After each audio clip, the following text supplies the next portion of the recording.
Okay, what I did is I got some tape. I used a roll of this thick electrical type tape. There's some other type of stuff. It's a 3M. We use it for protecting conduits underground. All I did is I took it and I stuck it in between all of the parts. There's a metal plate right here to this plastic. I stuck one in there. Then there's a piece between this metal plate and this metal plate. And I stuck some in between there as well. You can see that I went down on the plastic. This side as well. Got a piece of tape here separating both of those. I chucked one in here, had to loosen this screw and kind of shove it in. And I may jam another screw in addition to that one. And then the part that was kind of squeaking, I think, is this part here, this plastic part.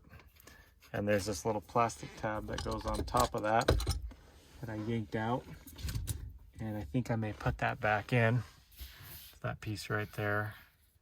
I did have a screw that went back into that in one of my other videos. I may leave that screw out just to see if this solved it, because when I put that screw in, it did help a little bit.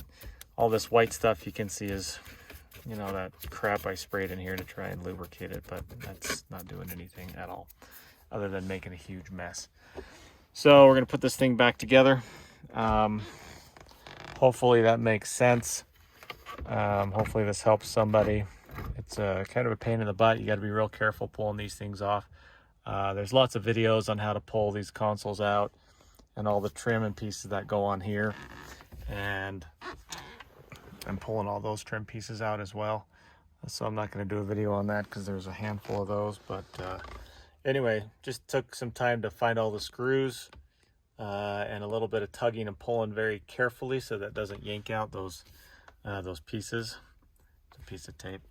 Anyway, we'll see if this solves it. I may put another piece of tape, you know, to cover that piece of metal right there in case it's rubbing against here. Again, I can't hear any squeaking anymore, but we'll see what happens when I put it all back together. Good luck.